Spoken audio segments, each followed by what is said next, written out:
大家好，我係 Echo Chamber 嘅 Vivian， 好開心緣分安排我哋相遇。今日係公曆2025年10月14日，星期二，農曆8月23。今日八字係乙巳年，月有月，丙辰日。根據曆法，今日係破日，聽到個破字，大家唔使驚，佢有破壞，亦有破舊立新嘅雙重意思。所以今日嘅能量比較波動，適合我哋去處理舊有嘅問題，但就唔太適合開展新嘅計劃。加上今日有大耗星影響，錢銀方面要特別小心。等我哋一齊將今日嘅通勝慢慢打開，睇下點樣可以過得更安然自在。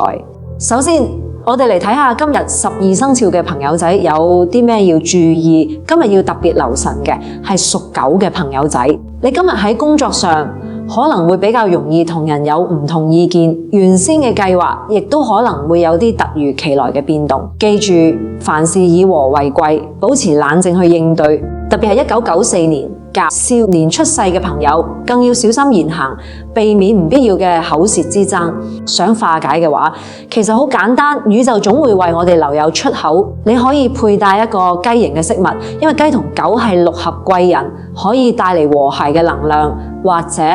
今日多啲着紅色、紫色系嘅衫，利用火嘅顏色去生旺你屬土嘅本命，有助通關化解。有朋友仔要小心，亦都有幸運嘅朋友仔要好好把握機會啦。今日最幸運嘅生肖就係屬雞、屬猴同埋屬鼠嘅朋友，你哋嘅事業運同人緣運都相當唔錯，好容易得到身邊人嘅幫助，不妨主動啲同同事、客戶溝通，推展手上嘅工作，好可能會事半功倍，得到意想唔到嘅好成果㗎。跟住落嚟係一個好實用嘅生活小貼士，關於今日嘅幸運方位。如果你想增強今日嘅財運，例如傾生意、見客，甚至同朋友打下牌，都可以多啲面向正西方，或者係屋企、辦公室嘅正西方多啲活動，吸收財氣。而如果你想催旺人緣、姻緣運，想約會或者同人建立良好關係，就不妨考慮去西南方行下，或者多啲面向呢個方位。呢個就係今日嘅喜神方位啦。除咗方位，時間嘅選擇都好重要。我哋嚟睇下今日有邊啲機會之窗，同埋需要休息一下嘅時段。今日嘅吉時有3個，第一個係早上7點到9點嘅辰時，呢個時候好適合為一日嘅工作做好規劃，整理一下思緒，令全日都更順暢。跟住9點到11點嘅巳時，陽氣正盛，係一個黃金時段，適合開重要會議或者同客戶洽談生意。到咗下晝3點到5點嘅申時，呢個時段我哋嘅思維會比較清晰，適合處理比較棘手嘅問題，或者聯絡貴人尋求指點。至於要溫馨提示一下嘅時段，下晝1點到3點嘅未時，食完午飯，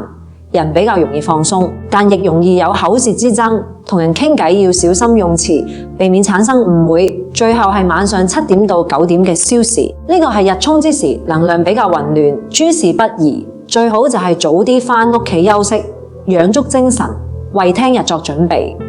我哋每日嘅運程其實都受到天上星神嘅影響，我哋嚟解讀下今日嘅星神啟示。今日嘅吉神有天馬星，天馬代表驛馬星動，有利出外公幹、短期差旅，又或者喺腦海中構思新嘅發展方向，都會有好多靈感。另外仲有天恩星，代表容易得到上司、長輩嘅體諒同扶持，所以如果你遇到困難，今日不妨開口求助，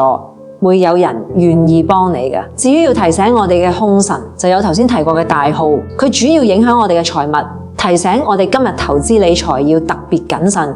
避免大額或者衝動消費。網上購物最好都忍下手。另外仲有往王星，呢個係宇宙提醒我哋今日要好好保護自己嘅能量，唔適宜遠行、探病問診，盡量避免去醫院或墳場等能量比較低嘅地方。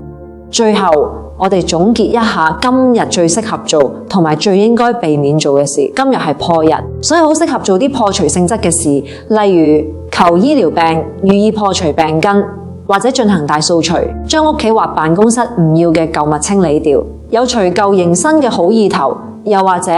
結束一段唔再需要嘅關係同合約，都非常適合。但係所有關於新開始嘅重要事情，今日就唔太建議啦。例如嫁娶、開張做生意、搬屋或者簽訂重要嘅新合約，都最好避免，等一個更好嘅日子先進行啦。總括嚟講，今日係一個破舊立新嘅日子，雖然能量有啲波動，但亦都係一個好機會，俾我哋下定決心去改掉一個壞習慣，或者清理一下積存已久嘅雜物。希望呢份詳細嘅解讀可以幫到你，將今日過得更安然、更有智慧。記住，我哋了解運程係為咗更好地掌握自己嘅人生。祝你今日平安順心、吉祥如意。聽日我哋準時再見。